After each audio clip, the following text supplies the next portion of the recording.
ஓம் வராகி தாயே போற்றி போற்றி. என் அன்பு குழந்தையே, இந்த வராகியானவள் அவ்வளவு எளிதில் யாருக்கும் சாபம் கொடுப்பது கிடையாது. தெய்வம் என்றால் யாருக்கும் சாபம் கொடுப்பதல்ல, அவர்களின் வேலை எல்லோரையும் நல்லபடியாக வாழ வைப்பதுதான் அவர்களின் வேலை. அப்படி இருக்கும்பொழுது இன்று ஒருவருக்கு மனதார இந்த வராகியானவள் சாபம் கொடுக்க துணிந்திருக்கின்றேன் என்றால், தெய்வத்தினுடைய செயல்பாடுகளை மீறிய ஒரு செயலாக இது இருக்கிறது என்றால், நிச்சயமாக இதனை என் குழந்தை நீ சரியாக புரிந்து கொள்ள வேண்டும். அதாவது, இந்த அம்மாவினுடைய வார்த்தைகளை முழுமையாக கேட்ட பிறகுதான் நீ எந்த ஒரு முடிவுக்கும் நிச்சயமாக வர வேண்டும் என்பதை நீ மறந்து விடாதே.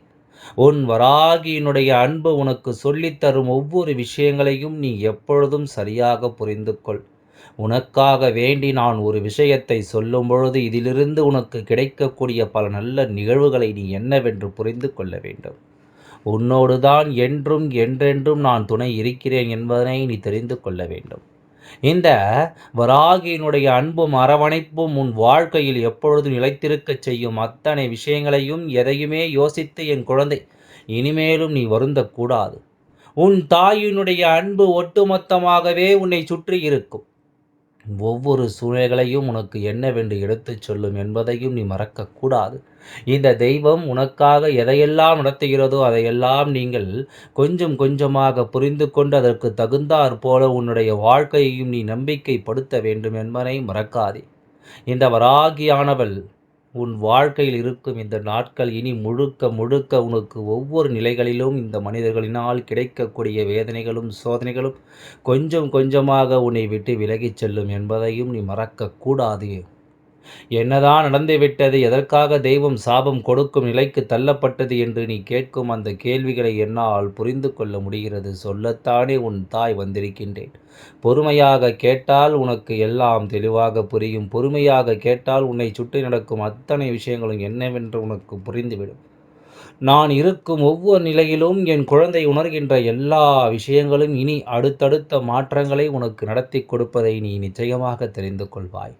உன்னோடு எந்த சூழ்நிலையிலும் அம்மா வராகியானவள் ஒவ்வொரு விஷயங்களையும் பார்த்து பார்த்து உனக்கு தந்து கொண்டிருக்கின்றேன் அல்லவா? அப்படி இருக்கும் பொழுது என்னவாகிறது உன்னுடைய வாழ்க்கை என்பதை சற்று ஆழமாக நீ சிந்திக்கத்தான் வேண்டும். என்ன நடக்கிறது உன்னை சுற்றி என்பதை நீ சரியாக யோசிக்கத்தான் வேண்டும் என்பதை நீ மறக்காதே. பல கால நிலைகளையும் பல சூழ்நிலைகளையும் என் குழந்தைக்கு ஒவ்வொன்றையும் கொஞ்சம் கொஞ்சமாக எடுத்துச் சொல்லும் ஒவ்வொரு மனிதர்களையும் என் குழந்தை சரியாக அடையாளம் காணத் தொடங்கிவிட்டாய். யார் யார் எப்படிப்பட்டவர்கள், அவர்களுடைய உண்மையான எண்ணங்கள் என்ன, இவர்கள் நினைக்கின்ற சிந்தனைகள் என்ன என்பதனையெல்லாம் என் குழந்தை கொஞ்சம் கொஞ்சமாக நீ தெரிந்து கொள்ள ஆரம்பித்து விட்டாய். அப்படி இருக்கும் பொழுது இனிமேலும் என்ன நடக்கப் போகிறது என்பதையெல்லாம் தவிர்த்து கொஞ்சம் கொஞ்சமாக இதிலிருந்து என் குழந்தை நீ மீண்டு வர பழகி கொண்டாய் அல்லவா? யாரையும் எளிதாக நம்பிவிட முடியாது.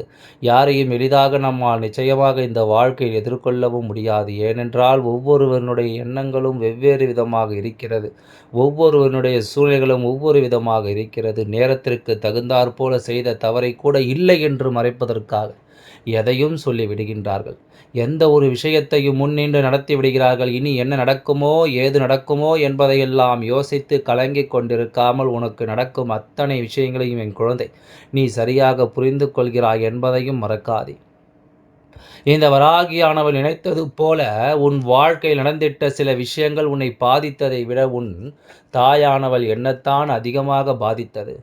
உனக்கு நடந்திட்ட இது போன்ற கஷ்டங்கள் எல்லாம் உன்னை வேதனைப்படுத்தியதை விட என்னத்தான் அதிகமாக வேதனைப்படுத்தியது. இதற்காகவெல்லாம் என்ன காரணமாக இருக்க முடியும்? இவையெல்லாம் எதனால் நடந்திருக்கும் என்று உன்னால் உணர முடிகிறதா? என் குழந்தையே, ஒரு விஷயம் தெய்வத்தின் மனதை அதிகமாக பாதித்து விட்டது என்றால் அவர்கள் அந்த அளவிற்கு ஒரு கெடுதலை செய்திருக்க முடியும் என்பதை நீ சிந்தித்துப் பார். எந்த அளவிற்கு உன்னுடைய வாழ்க்கையில் ஒரு தேவையற்ற விஷயங்களை இவர்கள் செய்திருக்க முடியும் என்பதனை சற்று நீ கவனித்து, எல்லாவற்றிற்கும் ஒரு எல்லை உண்டு, எல்லா விஷயங்களுக்கும் ஒரு புரிதல் உண்டு. அவ்வளவு சுலபமாக எந்த ஒரு விஷயத்திலும் நாம் சாபம் கொடுத்து விடுவதில்லை. ஆனால் இது போன்ற ஒரு காரியம் நிச்சயமாக நடக்கும் பொழுது இந்த வாழ்க்கையில் நம்மை அறியாமலேயே கோபம் நமக்குள் அதிகமாக வந்துவிடும். நம்மை அறியாமலேயே நமக்குள் பல கஷ்டங்களும் துன்பங்களும் வந்துவிடும். ஒவ்வொன்றையும் என் குழந்தை நீ யோசிக்கும் இந்த நாட்களில் உனக்கு நடக்கின்ற எல்லா விஷயங்களும் சரியாகவே நடக்கும் என்பதிலும் எந்தவித மாற்று கருத்தும் கிடையாது. பல உண்மைகளையும் பல நன்மைகளையும் நான் எடுத்துச் சொல்கின்ற இந்த காலம் இனி எல்லாமுமாக உன்னை தேடி நான் வருவதை நீ நிச்சயமாக புரிந்து கொள்ள வேண்டும். சில காலமாகவே உனக்கு புதிதாக பல எதிரிகள் முளைத்திருக்கிறார்கள். புதிதாக சில துரோகிகள் வந்திருக்கிறார்கள். இவர்களை எல்லாமும் என் குழந்தை அதிகமாக நினைத்து மனம் வேதனைப்பட ஒன்றுமில்லை என்று நீ கிடப்பில் போட்டிருந்த ஒரு விஷயம். ஆனால் இவர்கள்தான் அந்த விஷயத்தை மீண்டும் நீ யோசிக்கும்படியான ஒரு நிலை வந்திருக்கிறது. இவர்களால் தான் இந்த விஷயத்தை என்னவென்று சிந்திக்கும்படியான ஒரு நிலை மீண்டும் உனக்கு வந்திருக்கிறது.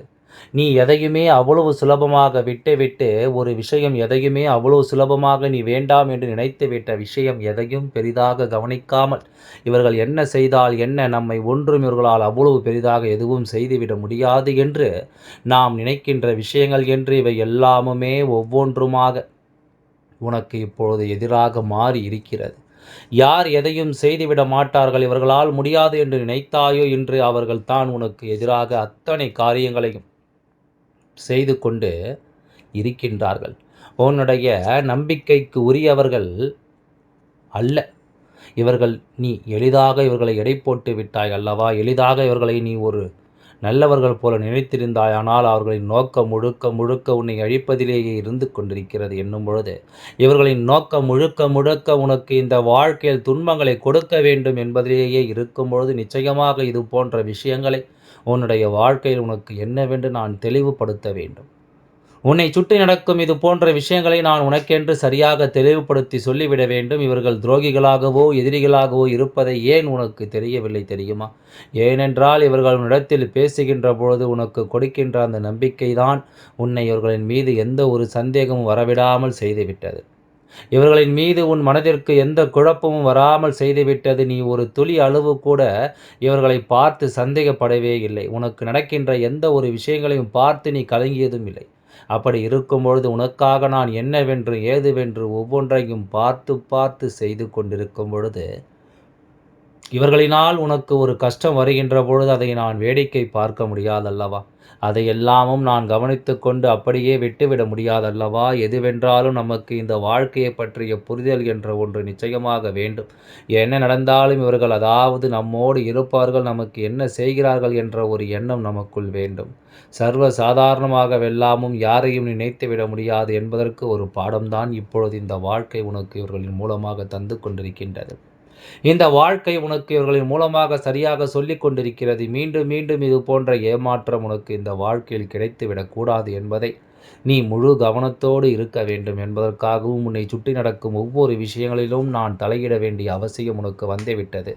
நான் தலையிடுவதன் மூலமாக உனக்கு எதிர்பாராத பல வேதனைகளும் துன்பங்களும் நிச்சயமாக உன் வாழ்க்கையில் உனக்கு தவிர்க்கப்பட்டிருக்கிறது என்பதை நீ மறந்து விடாதே.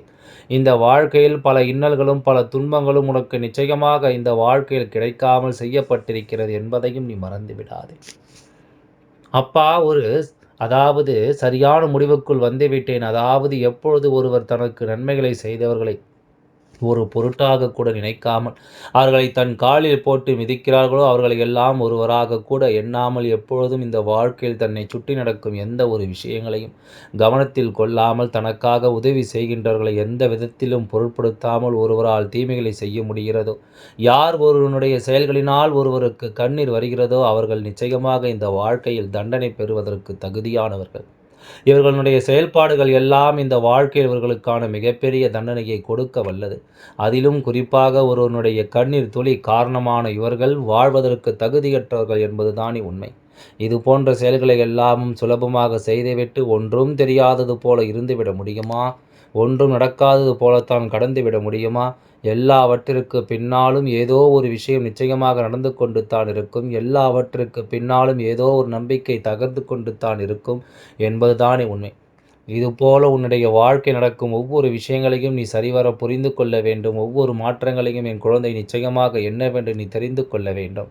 எதிர்பாராது எல்லாமும் உனக்கு இனிமேல் நிச்சயமாக ஒரு மிகப்பெரிய மாற்றத்தை கொடுக்கும் என்பதை நீ மறந்து விடாதே. நான் இருக்கும் பொழுது உனக்கு எல்லாம் தெளிவாக நடக்கும் என்பதை நீ தெரிந்து கொள்வது போல இனி உன்னை தேடி வரும் அத்தனை விஷயங்களையும் நீ கவனமாக புரிந்து கொள்ள வேண்டும். அத்தனை விஷயங்களையும் என் குழந்தை நீ சரியாக உணர்ந்து கொள்ள வேண்டும் என்பதை மறக்காதே. இது போன்ற விஷயங்கள் எல்லாம் உனக்கு நடந்து உன் மனதிற்குள் காயங்களை உருவாக்கியது என்று நினைத்தாயோ அந்த விஷயங்கள் எல்லாம் இனிமேல் உன் அருகில் நெருங்காதபடிக்கு உனக்கு துன்பங்களை கொடுத்து இவர்களுக்குத்தான் நான் வேதனைகளை கொடுத்து விட்டேன் என்பதுதான் உண்மை. கொஞ்சம் கூட இனி ஒருவரின் பக்கம் இவர்களால் திரும்ப முடியாது. இவர்கள் நினைக்கும் அனைத்தும் நிச்சயமாக உன் வாழ்க்கையில் எதுவும் எடுபடாது என்பதை நீ மறந்து விடாதே. எல்லாம் நல்லபடியாக நடந்து முடியும். உன் வராகியானவள் நான் அதை நடத்தி தருகின்றேன். அதுவரை சற்று பொறுமையாக காத்து கொண்டிரு. எல்லாம் நல்லபடியாக நடந்து முடியும். ஓம் வராகி தாயே போற்றி போற்றி. நன்றி, வணக்கம்.